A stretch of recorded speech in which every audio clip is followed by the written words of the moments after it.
Good morning mga boss at ngayon nga po September 3, 2014 no, Wednesday morning at para magabayan po tayo sa magiging lagay ng panahon sa mga susunod na oras. Makakasama po natin si Pag-asa weather forecaster Fernando Cada. Good morning Mr. Cada.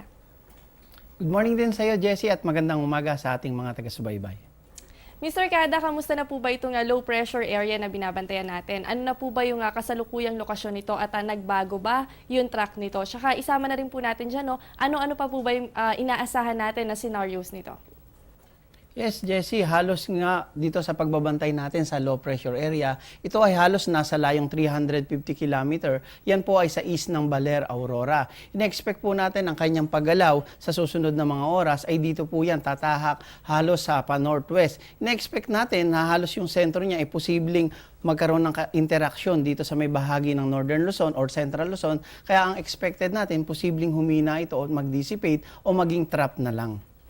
So isang good news nga po yan ngayong umaga dahil itong LPA na binabantayan natin ay mababa na ang posibilidad na maging bagyo. So ang inaasahan na lamang natin dito ay malusaw o mag-dissipate nga ito nga LPA. Mr. Cada, bukod po dito sa LPA na to, meron na naman bang panibagong sama ng panahon tayong nakikita?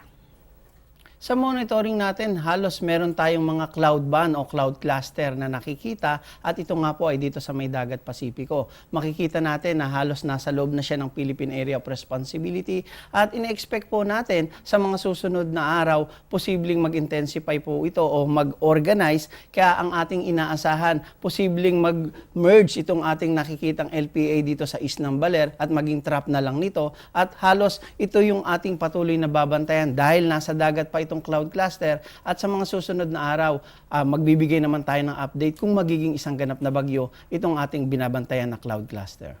Kaya naman samahan niyo po kami na patuloy nga bantayan ito nga panibagong cloud cluster na naman na nakita ng Pag-asa. So alamin natin yung mga developments niyan sa mga susunod pang araw. Mr. Gada, magkaroon lamang po tayo ng konting review. September last year po, September 2013, ilang bagyo po ba yung pumasok para sa buwan ng September at alin po dito ang naging pinakamalakas at sino po dito yung nagdulot ng malaking pinsala?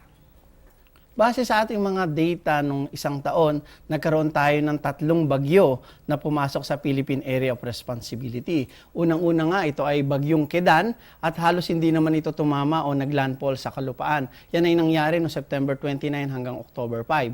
At sinundan naman po ito ng isang bagyong si Paulo. Ito naman po ay nabuo at pumunta halos dito lamang sa may West Philippine Sea at hindi rin po naglandfall. Yung pong bagyong si Odette, yung po yung halos pinamakalakas na bagyo, nangyari po yan September 16 to 22 at nagkaroon po yan ng pagtama sa lupa at ito nga po ay nangyari dito sa may bahagi ng katimugang bahagi ng Itbay at Batanes at yun po yung halos nagbigay ng pag-ulan dito po yan sa may bahagi ng northern part ng ating bansa. So yun po yung bagyo na halos typhoon category maliban lamang kay Paulo na na-develop sa West Philippine Sea.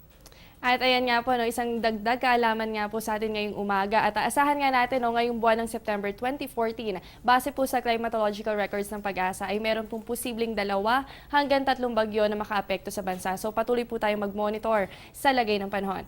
At Mr. Cada, ito nga po, naging controversial issue to kahapon, lalo na at naging laman pa ng balita. Ano po ba ang dahilan? Bakit pinalitan ang pangalan na Canor sa Carding? Dahil nga po ang kasunod na pangalan natin sa bagyo ay letter K. Ito po ay pinangalanan natin nung una na Canor. Unang-una po kasi ang original na dapat na pangalan nito ay si Catring.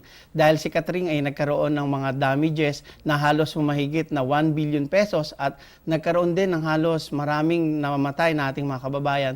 Kaya din i-commission natin si Catring at pinangalanan natin Canor.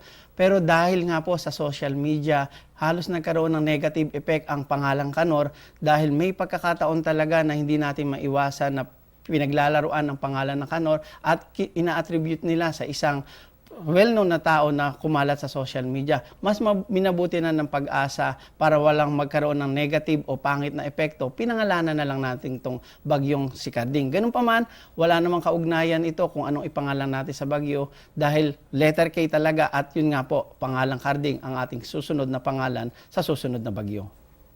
Ayan mga kababayan, naintindihan na po natin kung ano nga ba ang original name nito nga karding na inaasahan natin. So ito po yung panibagong pangalan na ibibigay natin kung sakaling merong pumasok na bagyo sa ating area of responsibility.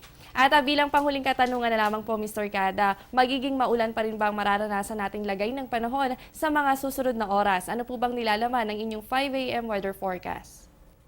Sa ating pagtaya ng panahon, asahan po natin ang epekto ng trap o yung extension ng kaulapan nitong minomonitor nating LPA na nandito sa eastern part ng Baler, Quezon. So, Baler, Aurora, I mean. Kaya expect natin ang riyon po ng Cagayan Valley, gayon din po ang Kabikulan, ang Mimaropa, ine-expect din natin ang Calabarzon. Calabarzon, at dito rin po sa may bahagi ng Metro Manila, inaasahan natin ang mahina hanggang katamtamang mga pag-ulan. May mga mahinang pag-ulan din at may mga kasamang thunderstorm, at yan din po ay dito sa may malaking bahagi ng Kabisayaan at dito po sa may rehiyon ng Caraga. At sa natitirang bahagi ng ating bansa, halos bahagyang kaulapan lamang ang ating mararanasan, pero asahan pa rin natin ang mga pulo-pulong mga pagkidlat, pagkulog o yung tinatawag nating isolated rain showers and thunderstorms. Sa mga nabanggit pong areas, maaari po o mataas po ang posibilidad na maranasan natin ang mga pag-ulan sa maghapon. Kaya po kung lalabas ng bahay, lalo na yung mga papasok sa opisina at syempre yung mga papasok sa eskwelahan, huwag niyo pong kakalimutan ang pagdadala ng payong. Maraming salamat po, Mr. Kada, at nakasama natin si Pag-asa weather forecaster Fernando Kada. Huwag po kayong aalis at magbabalik pa ang Panahon TV. Teng, ang package. Ma'am, sabi ng Air 21 on the road na. Ano, Teng? Ang package. Ma'am, sabi ng Air 21 na receive na. Okay, very good. Basta padala, sagot ka ng Air 21. May real-time delivery updates via text para worry-free ka. Teng, ang package, napadala mo na? Yes, ma'am, sa Air 21. Sa Air 21, sagot ko, padala mo. At yan muna ang latest mula dito sa Pag-asa DUST. Manatiling nakatutok sa Panahon TV kung saan walang pinipiling panahon ang pagbibigay impormasyon. Ako po ang inyong nakasama, ang inyong weather body Jessie Basco na nagsasabing walang dadaig sa taong may alam at laging handa. Magandang umaga.